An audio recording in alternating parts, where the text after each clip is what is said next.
Bismillahirrahmanirrahim. Assalamualaikum warahmatullahi wabarakatuh. Alhamdulillah, alhamdulillahilladzi arsala rasulahu bil huda wa dinil haq liyudhhirahu 'ala dini kullih wa kafa billahi syahida. Asyhadu an la ilaha illallah wa asyhadu anna Muhammadar Rasulullah. Allahumma shalli 'ala sayyidina Muhammad wa 'ala alihi wa sahbihi ajma'in. Qala Allah Ta'ala fil Qur'anil Karim wa huwa asdaqul qailin. A'udzu billahi minasyaitonir rajim. Bismillahirrahmanirrahim. Yarfa'illahu alladhina amanu minkum walladzina utul ilma darajah. Al-ayah. Al-makna wallahu alam bil murad. Alhamdulillah, sahabatku dimanapun Anda berada. Pertama-tama mari kita panjatkan puji syukur hadirat Allah Subhanahu wa taala, yang mana berkat nikmat yang begitu banyak dari Allah Subhanahu wa taala yang diberikan kepada kita. Bahkan saking banyaknya kita tidak mampu menghitung. Di antaranya nikmat iman, nikmat Islam, nikmat Rahman, nikmat Rahim. Apa itu nikmat Ar-Rahman? Nikmat Rahman yaitu nikmat yang Allah Subhanahu wa taala berikan kepada kita semua yang ada di muka bumi ini, semua makhluknya. Ilmun imu bijala ilmi ami ay usuliha fi dunya alal jami'il makhluqat. Nikmat yang Allah berikan kepada makhluknya, baik itu kaya, miskin, kafir, Islam, nikmat Rahman itu diberikan oleh Allah Subhanahu wa taala. Beda lagi dengan nikmat Ar-Rahim. Apa nikmat Ar-Rahim? Ilmun imu bidaqaiqi ni'ami ay furu'iha 'alal mu'minina faqat. Jadi nikmat yang Allah berikan khusus kepada orang mukmin saja. Nanti di akhirat kelak orang kafir tidak merasakan nikmatnya. Nikmat apa itu? Nikmat masuk surga dan bertemu dengan Allah Subhanahu wa taala. Mudah-mudahan kita semua dapat masuk ke jannahnya, ke Allah, ke surganya Allah Subhanahu wa taala. Amin ya Allah ya rabbal alamin.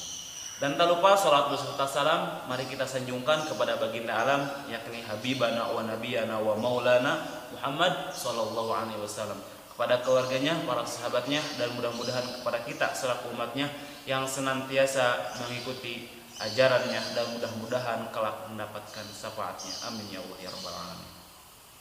Hadirin rahimakumullah, sahabatku dimanapun Anda berada, mungkin sudah hampir setengah tahun di Indonesia, mungkin khususnya dilanda dengan adanya pandemi. Mungkin di negara-negara seperti Cina itu sudah mengalaminya sebelum dari Indonesia. Lantas apakah kita harus berdiam diri saja?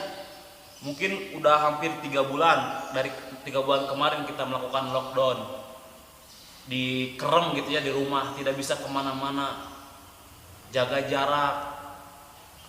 Nah, maka dari itu jangan kita gunakan waktu-waktu yang kemarin 3 bulan kita lockdown, kita diam di rumah, sia-sia.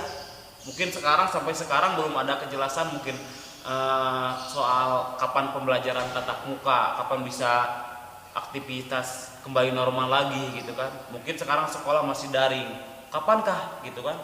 Nah, gunakan waktu yang Allah berikan semenjak 6 bulan kemarin mungkin sampai sekarang dengan sebaiknya mungkin.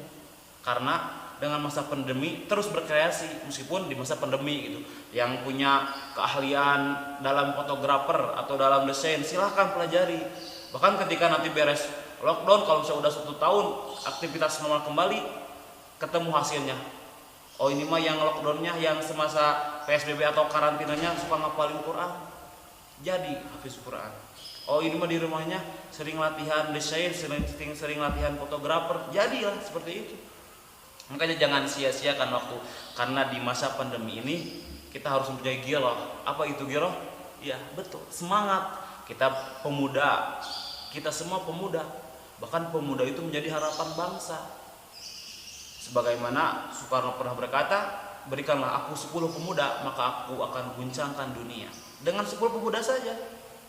Karena semangatnya itu, girohnya itu masih menggebu-gebu gitu kan. Semangat pemuda.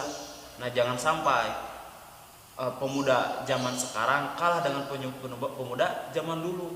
Mungkin pemuda zaman dulu Sultan Muhammad Al-Fatih umur 18 tahun bisa menaklukkan Konstantinopel.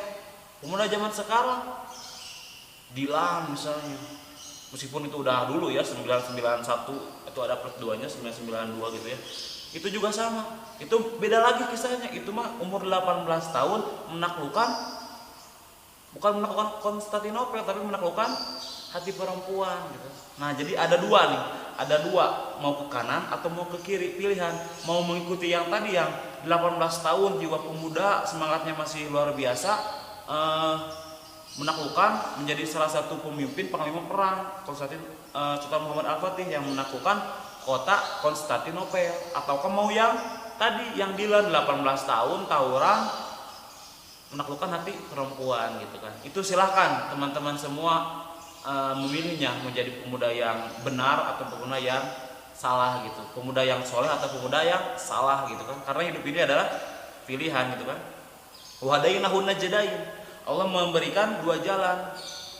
Fa'alhamaha, kalau dalam surat Asam, fa'alhamaha fujurha wa taqwaha. Kalau yang tadi wahadainahun najdain surat Al-Balad, kalau surat Asam juga sama. Allah memberikan jalan kebaikan dan jalan keburukan. Tinggal memilih teman-teman sekalian. Hadirin rahimakumullah, sahabat dimanapun Anda berada, mudah-mudahan kita berada dalam kesehatan dan dalam lindungan Allah Subhanahu wa taala. Amin. Alhamdulillah teman-teman sekalian, di masa pandemi kali ini kita sebagai pemuda harapan bangsa dan harapan metoha gitu ya, bagi yang ingin menikah, amin, mudah-mudahan didoakan didapatkan jodoh yang terbaik gitu ya. Nah, bagaimana kita sebagai pemuda di masa pandemi kali ini menyikapi situasi gitu kan, situasi di masa pandemi kali ini. Jangan sia-siakan umur kita, semangat kita. Jika misalnya kita ingin punya uang, maka bekerjalah, carilah. Ada orang itu yang butuh uang dan butuh pekerjaan. Maksudnya gimana? Ada yang orang saya mah ingin kerja saya mah ingin cari uang itu beda, kerja sama cari uang. Kalau kerja itu kita harus nulis CV dulu, infoloker, cari infoloker. Tapi kalau kita cari duit ya bisa aja di mana gitu kan, dalam artian yang halal gitu, misalnya dengan cari jualan sesuatu yang menarik atau sesuatu produk yang kita punya kita jualkan, itu kita cari uang gitu kan. Nah, hadirin rahimakumullah, di masa kali ini kita harus senantiasa meningkatkan iman kita, jiwa beribadah kita. Mungkin yang dulu waktunya kita banyaknya lalai, banyak kegiatan di sekolah atau banyak kegiatan aktivitas yang lain, mumpung kali ini kita dikerumahkan atau misalnya kita belajar dari rumah, melakukan aktivitas apapun itu di rumah, kita gunakan dengan sebaik mungkin. Karena teringat jika dalam hadis tadi, Mukhtarul Hadis karangan Syekh Ahmad Hasim rahimahullah, semoga Allah merahmatinya, tiga pesan dari Nabi Muhammad kepada kita. Nabi Muhammad dari malaikat Jibril kepada Nabi Muhammad. Pesannya itu apa? Atani Jibril faqala ya Muhammad isma syi'ta fa innaka mayitun. Hiduplah sesukamu maka kamu akan mati. Nah, meskipun kita menghindar dari kematian, mungkin banyak kejadian fenomena yang sakit jantung dikira sakit corona sekarang, yang sakit pusing, pilek, batuk pilek disangka corona. Jadi corona itu sebuah kayak penyakit seujon gitu kan. Orang lain kayaknya sakit corona padahal kan batuk biasa gitu kan. Iya, yang lain sakit corona padahal kan belum bayar listrik gitu kan. Jadi banyak kerasannya gitu di masa pandemi ini gitu kan. Nah, yang tadi pesan malaikat Jibril kepada Nabi Muhammad, hiduplah sesukamu tapi kamu akan mati. Yang kedua, cintailah seseorang dengan sewajarnya, tapi ingat kamu akan berpisah. Habibaka haunaman asayakuna bagidoka yaumaman. Cintailah apa sesukamu secara sewajarnya saja. Bisa jadi orang yang kamu cintai menjadi orang yang kamu benci. Begitupun sebaliknya. Jika kita membenci seseorang, sewajarnya saja. Bisa jadi orang yang kamu benci menjadi orang yang kamu cintai. Jadi pesan yang kedua, Atani Jibril faqala ya Muhammad isma syi'ta fa innaka mayyitun wa habib ma syi'ta fa innaka mufarriqun bi.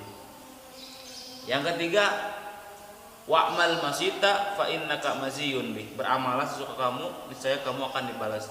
Nah, makanya dari itu teman-teman sekalian, khususnya di masa pandemi kali ini, kita sebagai pemuda harus melakukan amal kebaikan sekecil apapun, jangan mencepelekan. La tahqiranna minal ma'rufi syai'an. Tidak akan atau jangan sepelekan amal meskipun sedikit, kebaikan meskipun sekecil apapun akan dibalas oleh Allah Subhanahu wa taala. Hadirin rahimakumullah. Sahabat Rasulullah sallallahu alaihi wasallam yaitu Abu Bakar As-Siddiq sebagai khalifah pertama, beliau pernah berkata, "Man dakhalal qabra bila zadin faka'annama raqibal bahra bila safinatin." Man barang siapa dakhala, ini sebagai fi'il madi kalau misalnya bahasa Arab itu, artinya telah masuk. Man dakhalal qabra, barang siapa yang telah masuk kepada qabra itu kubur, barang siapa yang sudah masuk kubur bila zadin tanpa bekal, tanpa amal, faka'annama raqibal bahra bila safinatin. Itu seperti kita mengarungi lautan tanpa kapal. Apa yang terjadi? Mungkin tenggelam, mungkin dimakan ikan. Nah, oleh karena itu teman-teman, kita masih hidup, sebelum ajal tiba, kita maksimalkan usaha kita, semangat kita di masa pandemi dengan cara beramal kepada Allah Subhanahu wa taala. Hadirin rahimakumullah. Jadi kita di dalam situasi seperti ini gitu, di situasi corona seperti ini, silahkan lakukan kegiatan-kegiatan yang bermanfaat. Mungkin seperti yang tadi, melakukan aktivis yang suka nulis cerpen, nulis, yang suka foto, berlatih foto atau desain, yang suka memasak atau suka bikin makanan, silahkan diperjualbelikan. Itu menjadi salah satu nilai plus hikmah dari corona ini atau dari adanya pandemi itu sangat banyak gitu kan. Yang dulu asalnya kita jarang berkumpul dengan keluarga, sekarang di rumah jadi berkumpul sama keluarga. Yang dulu sering berdekatan, sekarang dijaga jarak. Mungkin pacaran juga, yang dulu bawa bunga sekarang bawa meteran mungkinnya. Kalau nggak belum 1 meter jangan pacaran. Tidak seperti itu teman-teman. Makanya dulu mah ada yang sendal gurau teh, ada yang nyepetan gitu, sendal aja berpasangan, masa kamu enggak gitu kan. Truk aja bergandengan, masa kamu enggak? Terus dibalas lagi kan, mobil aja jaga jarak, masa kamu enggak? Nah, seperti itu teman-teman. Jika kita bukan muhrimnya atau bukan ininya, jadilah pemuda yang harus soleh gitu, bukan salah menyikapinya. Jika kita suka kepada seseorang, maka temuilah orang tuanya terlebih dahulu gitu kan. Makanya sekarang mungkin banyak gitu ya trik-trik daripada buaya-buaya gitu kan, yang saya assalamualaikum ukhti gitu kan. Udah sholat tahajud belum? Itu hanya tipuan iblis sebenarnya kan. Udah makan belum? Udah BAB belum gitu kan? Udah makan sambil BAB belum gitu kan? Ya kayak gitulah itu, pertanyaan-pertanyaan bodoh kalau kata saya bilang. Anak TK juga bisa jawab itu. Udah makan belum? Bisa gitu. Coba tuh pertanyaan yang susah gitu kan. Sayang, berapakah persamaan linear X2 variabel? Tidak mungkin seperti itu, langsung diputusin sama pacarnya, menyepelekan gitu kan. Hadirin rahimakumullah, mungkin kesimpulannya dari apa yang saya katakan dari awal sampai saat ini, mudah-mudahan kita berada dalam lindungan Allah Subhanahu wa taala dan terus semangat, terus berkreasi di masa pandemi dengan cara beribadah kepada Allah, beramal kepada Allah dengan ikhlas, tanpa ada sedikit ria atau ada sedikit sombong di dalam hati kita. Sebagai penutup, ada kisah yang unik antara kopi dan gula, atau antara teh dan gula. Biasanya teh suka sama gula kan, barengannya teh dan gula gitu kan. Ketika kita meninyuh teh, tahu meninyuh teman-teman? Apa sudah mening meninyuh ya? Meninyuh memasak, bukan menyangu Meninyu itu membuat, tahulah bahasa ininya, bahasa ini. Ya, ketika kita meninyu teh atau membuat teh, kita harus pakai gula. Jika kita gulanya kebanyakan, itu kalau misalnya minum teh enaknya itu pakai gitu ya, di akhirnya itu pakai nggak ada contohnya di sini ya, maaf kalau ada mau dicontohin. Jadi misalnya minum kan nikmat sekali itu karena ahnya. Kalau nggak ada kurang nikmat gitu. Kalau nggak ada komentar kurang nikmat gitu. Tapi kalau itu nikmatnya Allah berikan kepada kita. Tadi ketika kita meninyu teh, kebanyakan gulanya, yang disalahin tehnya atau gulanya? Gulanya. Ini teh siapa yang bikin teh mah? Kok banyak teh gulanya? Kok kebanyakan gulanya? Gula yang disalahin. Ketika kita membuat teh, gulanya sedikit. Ketika dicobain, teh ini nggak manis. Ini mah kurang gulanya. Siapa yang disalahkan? Gula yang disalahkan. Tapi ketika tehnya mantap, tehnya enak, ketika dicoba, aduh mantap tehnya, kebaikan gula dilupakan. Dia tidak menyebut ini teh gulanya mantap, tidak, tapi tehnya mantap, dia tidak menganggap kebaikan yang si gula miliki gitu kan. Makanya gula ini berperan penting gitu kan. Makanya kita harus seperti gula, meskipun tidak dianggap, meskipun tidak dilihat, tapi kita senantiasa beribadah, kita senantiasa melaksanakan kebaikan tanpanya ada yang melihat gitu. Karena udah sama Allah ada yang melihat, ihsan gitu kan. Kalau misalnya kita udah di dalam hati kita udah ada sikap ihsan, kita mau kemana-mana juga takut, soalnya udah ada yang melihat. Meskipun orang tua kita tidak melihat, tapi Allah melihat. Mungkin saya di Indonesia ini atau mungkin di sekolah itu kurang lah gitu sifat ihsannya gitu. Contohnya ketika ulangan, kenapa harus ada diawasi sama ibu guru? Hanya Allah yang mengawasi gitu, cukup Allah. Terus kalau misalnya udah jujur orang di Indonesia, nggak mungkin adanya KPK gitu kan. KPK itu? Komisi Pemberantasan Korupsi gitu kan. Hadirin rahimakumullah, mungkin itu saja yang saya dapat sampaikan. Mudah-mudahan ada manfaat dan ada hikmahnya. Kurang lebihnya mohon dimaafkan. Kalau ada kata-kata yang salah itu dalam hati saya pribadi. Kalau ada kekeliruan mohon maaf, karena saya masih dalam proses belajar. Dan mudah-mudahan apa yang saya katakan, apa yang saya sampaikan menjadi wasilah buat saya pribadi, menjadi manfaat ilmunya buat teman-teman sekalian. Akhirul kalam, assalamualaikum warahmatullahi wabarakatuh.